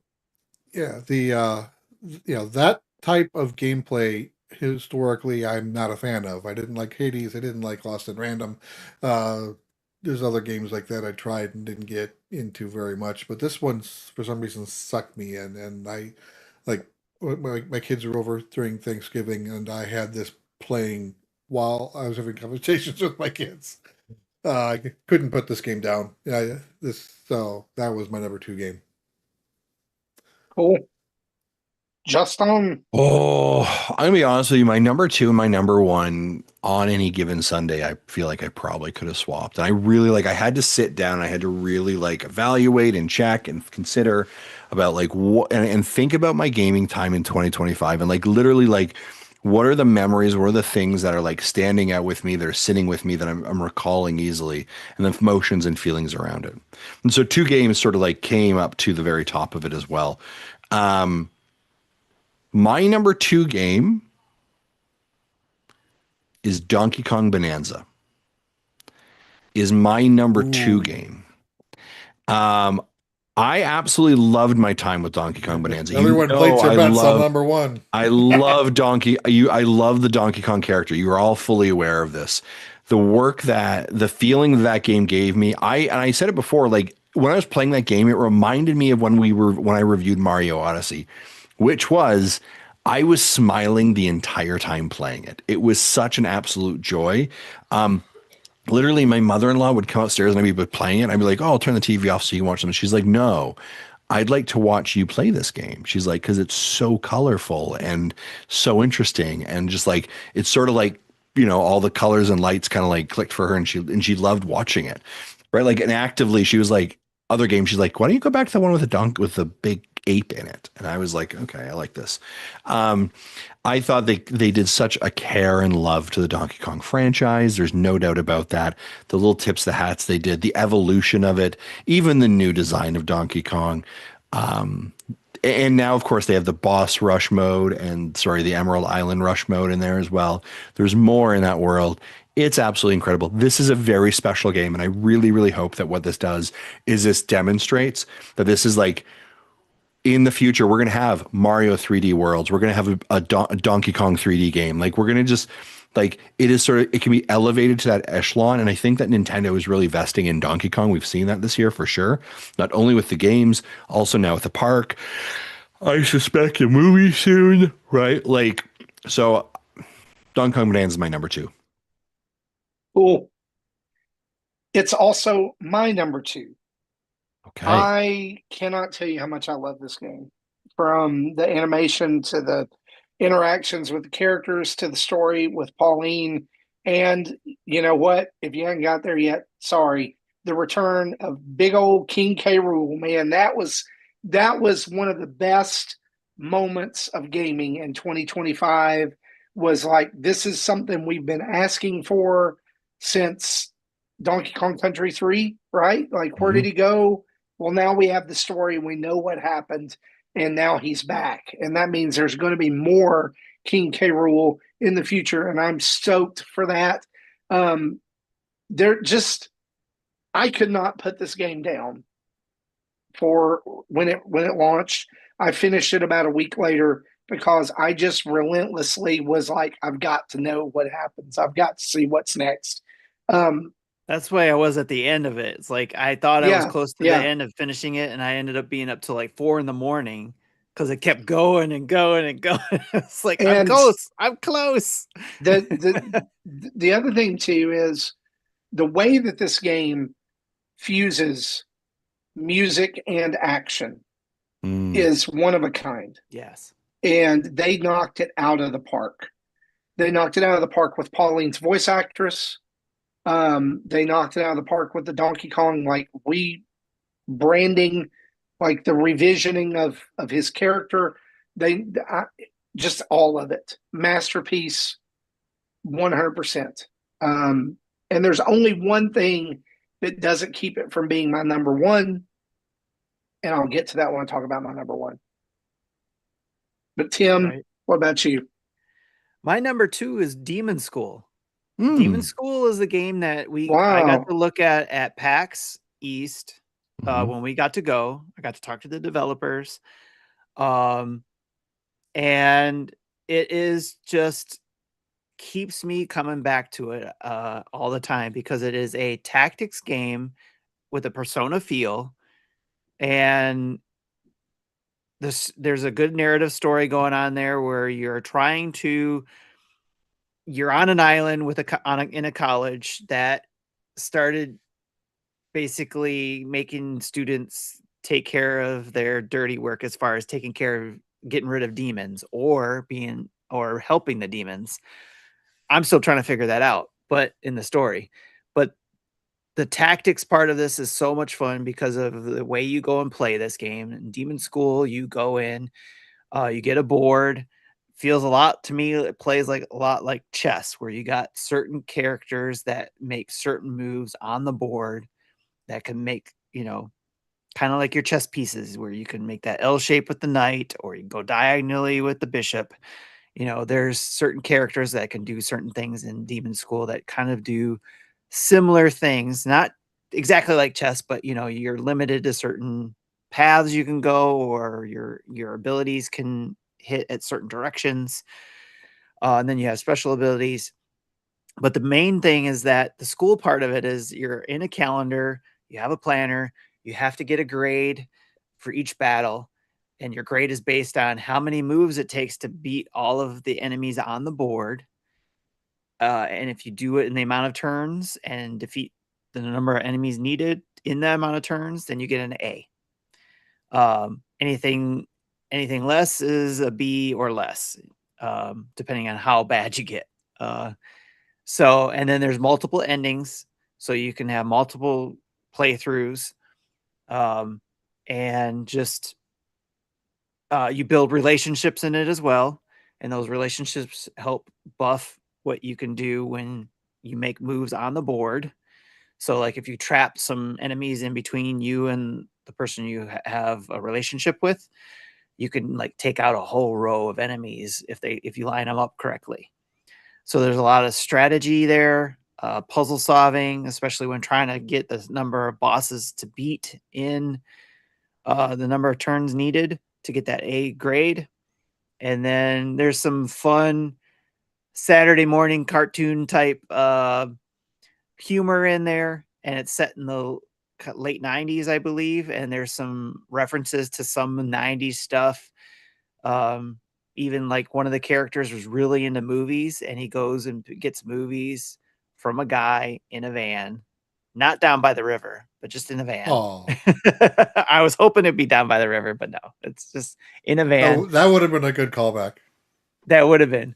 But it's bootleg videos where this guy is really into watching this guy in the van's videos, the bootleg videos of all these classic movies, horror movies, sci-fi movies, and all that kind of stuff. So each character has their own quirks and all that kind of stuff. So again, Demon School is my number 2, and I really highly recommend it, especially if you're into tactics, and you get a bonus if you like Persona games with that kind of aesthetic to it. So If it wasn't for the tactics play, I would have tried it too. But that's the thing that's keeping me away from it. yeah, I wish there was a demo, because I think too, it's not your typical tactics. Like I said, it's more chess tactics. So not necessarily Fire Emblem tactics, or Final Fantasy tactics. It's more chess tactics, if that makes sense. A little So bit. yeah, again, I wish Gotcha. there was a demo. Maybe there's a demo on Steam. So if you want to go check it out there, there might be a demo over there. But there is All not right, one that I'm y'all. aware of. This is the moment you've been waiting for. Our number 1 game of 2025. Here comes Jesse with Picross. Yeah, not Picross. There was, but so if you know me, this should be of no surprise what I picked. I said Dragon Quest 1 and 2 HD 2D remake. Knew it. Yeah, 2 has before this has been kind of been the black sheep of the series. That 2 and 6 kind of the ones that are ranked down. Most people rank down near the bottom, but both of the remakes, but 2 specifically is probably the best remakes I've ever seen of any remakes. Nice. This new version, both games add about 50 to 75% more content over what they had previously. Just new bosses, just new storylines going on, new characters. Uh, and yeah, so like the new Dragon Quest 2 is up there to me with 5 and 11 now. I think it's like my third favorite game right now of the series. Cool. Darth Platypus All right. thought you were going to pick Dragon Drive, Jesse. Nice. Dragon Drive, Dragon Quest. It's close, but Similar, you know, similar. Justin, close. your number one game. My number one game, there is no game this year that gave me both more joy and like the feeling of just the highs of high of like, I can't believe I did it. I finally did this thing, to also within probably the same 30 minutes, beating my head against the wall and be like, what is wrong with me? Why can't I do this? Um, and that game is Hollow Knight Silksong. I think I've put over 55 hours into this game. Continue to grind on it. There are bosses that I have literally spent hours, days playing, and was like, "Yep, nope, okay. I've tried it 5 times and I've lost, and I'm going to do it again, and I'm going to do it again, and I'm going to do it again, day after day after day, till I finally do the capital G get good gamer component of it." And there is nothing more heart pounding, sweat inducing of trying to desperately find a bench to save as you are 1 or 2 hits away from dying, and you're trying to avoid everything and you don't feel powered. But oh, by the way, now you can go back to this area that you weren't able to go to before. The characters, the story, the world that's created is absolutely incredible. Obviously, Team Cherry has now recently announced that the DLC is coming out in 2026, and that they are doing a Nintendo Switch 2 enhancement for the original Hollow Knight. And so this is just an incredibly special game, and we knew it was going to be a special game when other games literally were like, "Oh, we released the same week as this game. We're hooped," and it wasn't just like a week; it was like a month. This is an absolutely incredible game. All right. My number one game of 2025 probably doesn't surprise people either. It's Mario Kart World. Hmm. For all of the flack that this game got, I still love just driving around in Mario Kart World and seeing what the world is doing, finding new things. I'm still finding new things. I did not do the obsessive, let me find a map and go find every P switch and, question block pad the very first month that I had it because I didn't have time. And so I'm still finding things. I'm still enjoying it. I still love when I have a few spare minutes to jump into an online knockout tour, knowing that I'm going to end it close to cussing the TV. But every now and then eking out a win. I still think there's life in this game. And I think that 2026 is going to prove that. And that may or may not be a prediction on next week's show. But I think that we have yet to see all that Nintendo is going to do with it. They've done some great work in improving it, getting, as the year has gone on, I think listening to people and making some tweaks. But I really think that 2026 is going to be the year that we see the DLC and all that stuff. And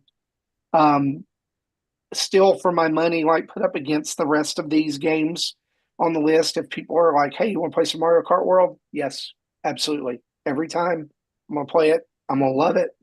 I just love Mario Kart. And so that's why it's my number one. Nice. My number one is, I don't know if this is going to be a surprise or not for anybody, but it's Pokemon Legends ZA. That is my number one game of 2025.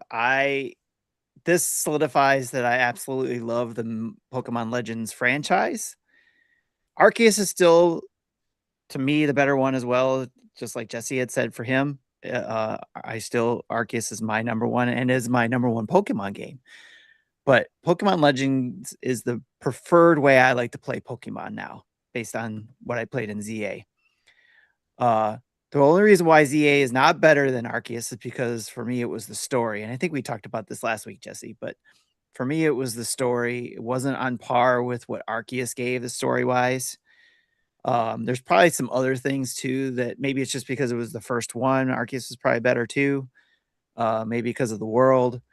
But I do like the city aspect of Pokemon Legends ZA, and I liked the how it switches from night and day, day and night, and the different um, things you had to do in order to do things during the day or the night, or the Pokemon that you had to get versus day and night. Um, but the story is basically, your typical Pokemon game story. So Yeah. not a bad thing, but it wasn't anything like blow your mind. And to be fair, Arceus wasn't really blow your mind either, but it was still fun and different. And It, I still appreciate, I don't want every Pokemon game to be get 8 badges, beat the Elite Four, beat the yes, champion. yeah, Congratulations. This is doing something a little bit different with it. yes, I liked the alphabet angle of it, and especially when you start, you're like, oh, this is why it's ZA, because you're starting from rank Z and going down to A. So, but yeah, again, Pokemon Legends ZA is my number one for 2025. I rolled credits on it, enjoyed my time immensely, hoping to be able to jump back into it as well, like Jesse was saying, with the DLC and the just finishing up some other things. I had some loose ends in the game before I rolled credits. The other thing I enjoyed about it more so than I thought I would is the fashion side. I had a lot of fun with. I created a female character and just had a lot more, I guess, from what I hear, more fashion options.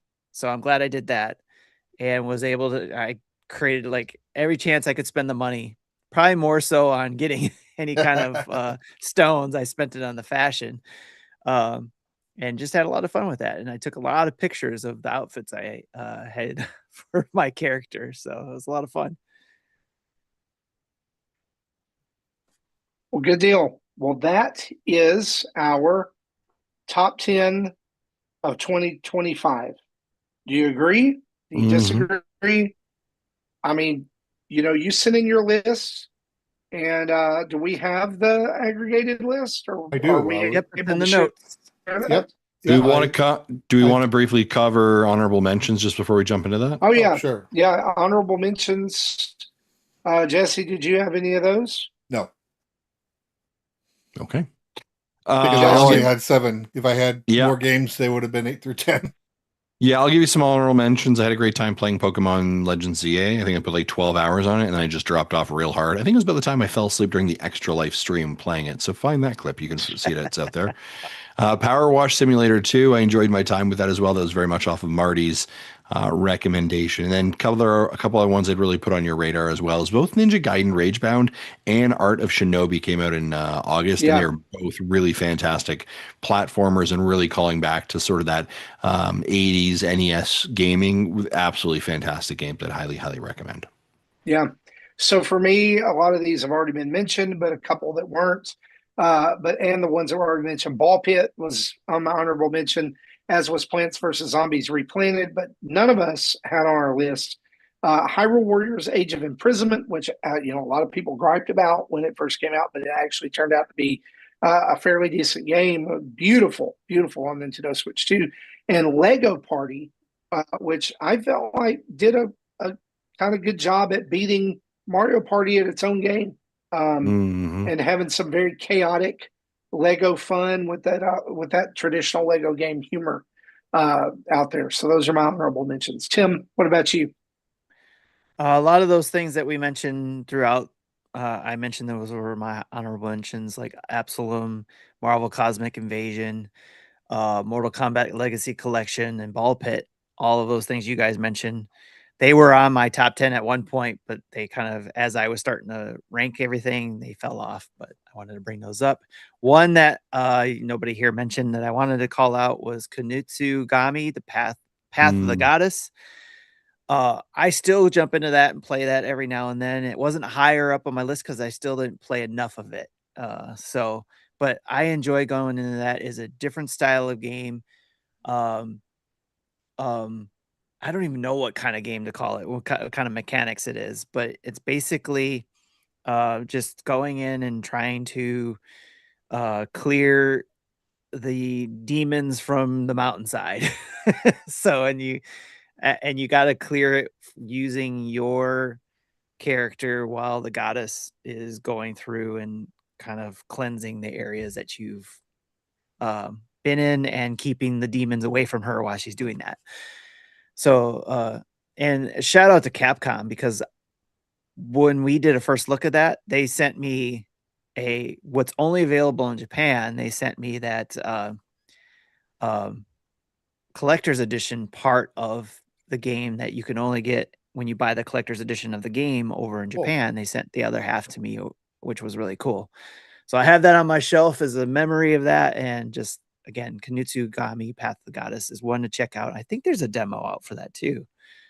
But not 100% sure. If not, that's another one that should have a demo because it is different, but at least something to check out at some time. That's it for my honorable mentions. Yeah. All right, guys. Great. And let's go over our overall list, including community inputs. I actually went to the Kanutsugami page, and it says this item is not available to download. I'm like, oh, okay, Wow. something happened to that. So yeah, no demo because the game. All right. Oh, okay. All so, right. Interesting. After your input and our inputs. Yeah, so there was a total of 26 other people. So including the four of us, we have 30 people, and all aggregated together to give our list. And there's actually a few games in here that none of us mentioned, which yeah. So here is the definitive list. The number 10 is Ball Pit. Number 9 is Marvel Cosmic Invasion. Number 8 is Hollow Knight Silk Song. Number 7 is Hades 2. 6 is Hyrule Warriors Age of Imprisonment. Okay. 5 is Xenoblade Chronicles X Definitive Edition. Wow. Nice. A lot of people played that in our community for sure. Yeah. Did not expect that as high as that ranking. That's crazy. If I hadn't just finished 3 when that game came out, I probably would have been playing that. Yeah.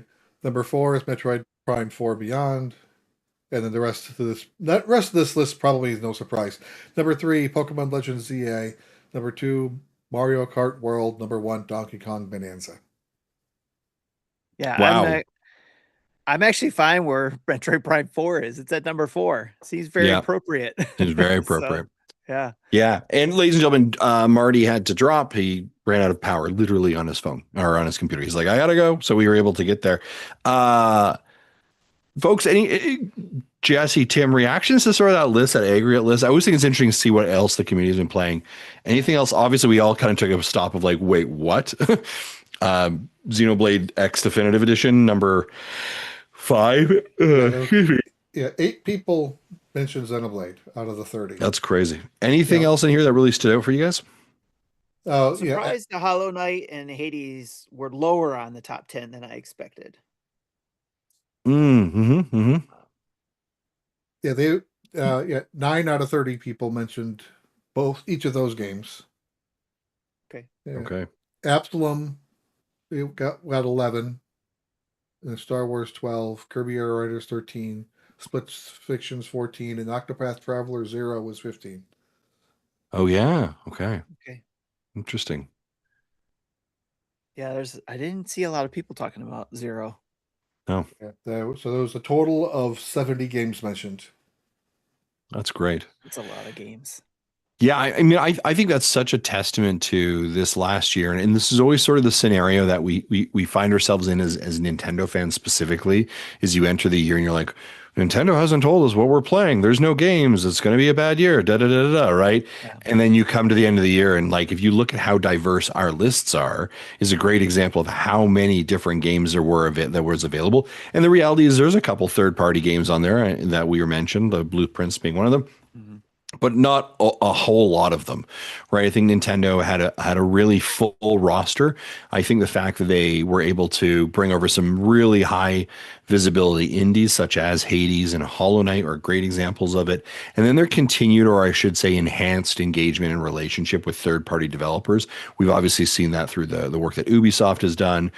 We've seen that with Cyberpunk. We've seen that with think of Split Fiction, think of Street Fighter, right? Obviously, this coming up this month, we've got Final Fantasy VII, Elden Ring's on the horizon, right? We're just going to continue to ticket more and more at it. So it's great to see just again a diverse lineup of games, and I think a diverse even from us as hosts as well, right? If we were all kind of drinking the same Kool-Aid, it's not necessarily as enjoyable. Yeah, and we've known that our likes are different. We poke fun at that all the time, and just our lists just show it.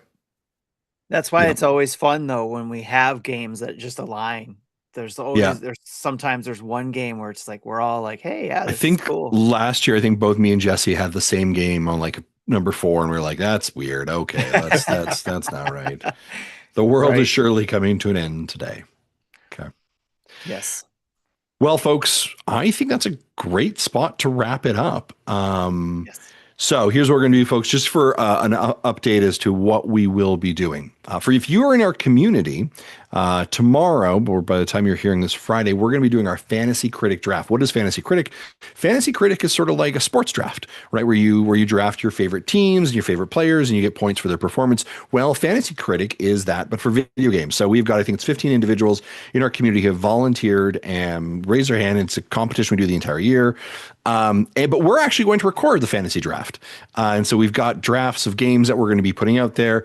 It's a whole process. There's going to be kind of a bonus episode. It's going to be a bit of fun to listen to. Maybe enjoy it, maybe don't. Let us know. But we're going to be doing that next week, though.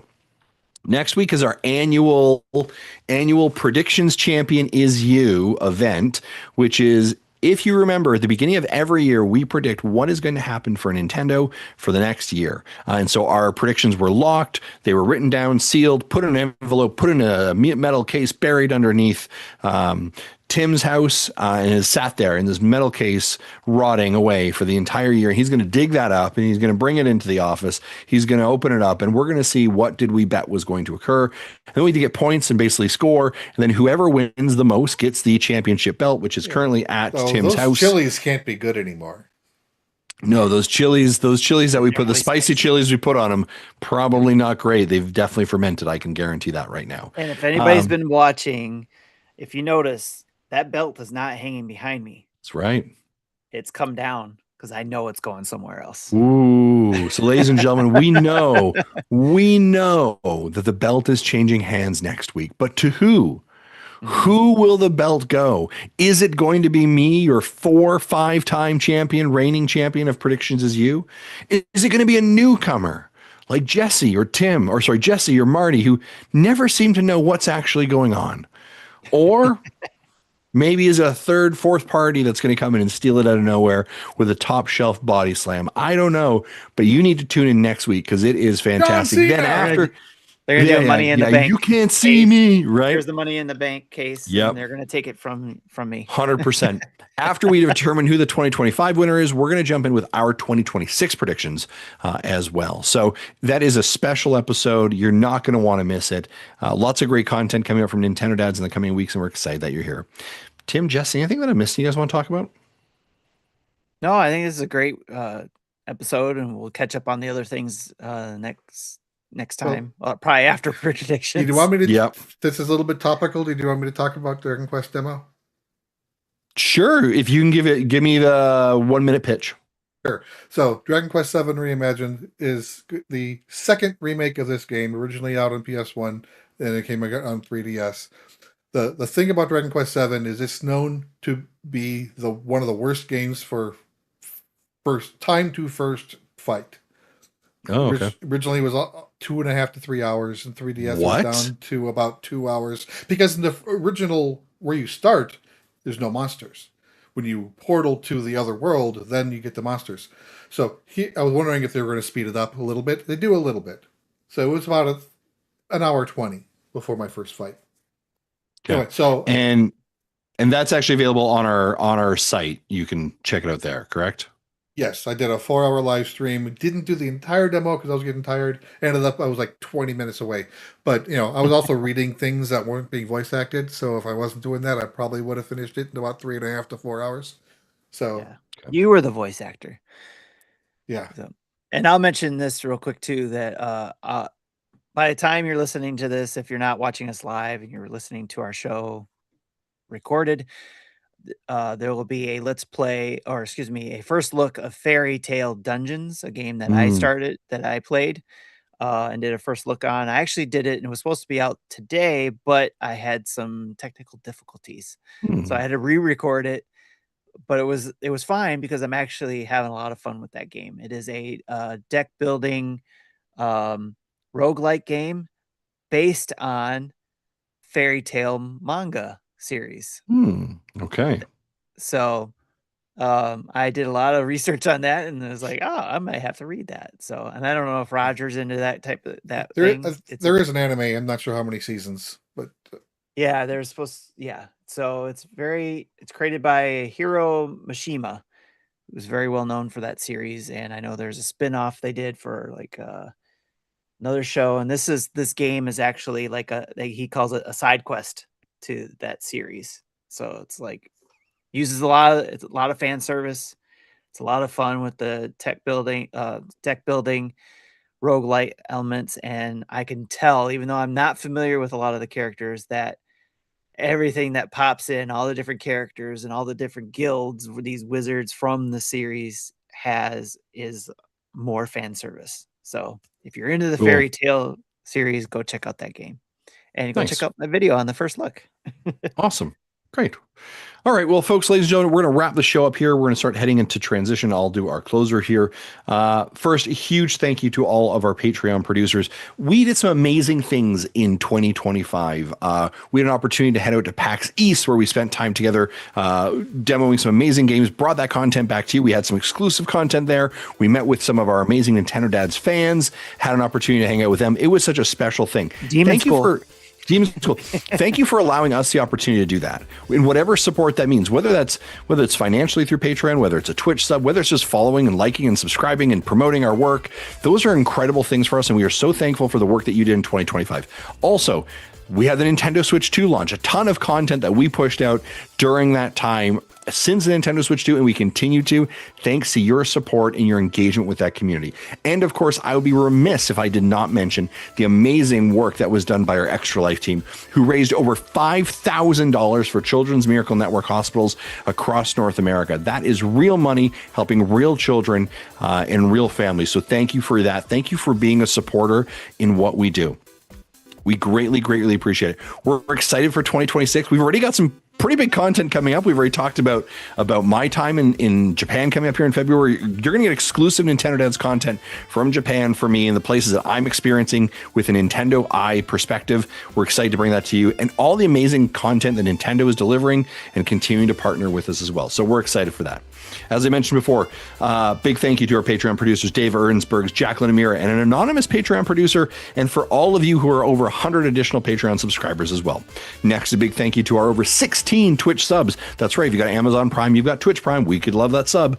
And that is over 1,487 Twitch followers. And a big shout out to our over 8,331 YouTube subscribers. Seriously, if you're able to go and subscribe to our channel, that is amazing. That helps us so much. And so we greatly appreciate that as well. Thank you to everyone. But I want to also remind you that if you're looking for more Nintendo Dads content, you can head over to nintendodads.org, where you can get a list of the Nintendo Dads family of podcasts, including the Star Wars Dad, Mega Dads, Dads Crossing, Retro Logic, and their family of podcasts as well. You can also find our latest YouTube shorts and tweets, links to all of our socials, our Patreon, Extra Life pages, and of course, Nintendo Dads merch. And hey, we've also got ways you can get a hold of us. If you're interested, email us at nintendodads@gmail.com or call into our voicemail at 929-25-NDADS. That's 929-256-3237. Big thanks to OC Remix and the music that you're hearing throughout the show. And of course, download us from your favorite podcast catcher of choice. And don't forget to give us a 5-star review. For myself, for Jesse, for Tim, and for Marty, be good. We'll see you next week. Bye-bye.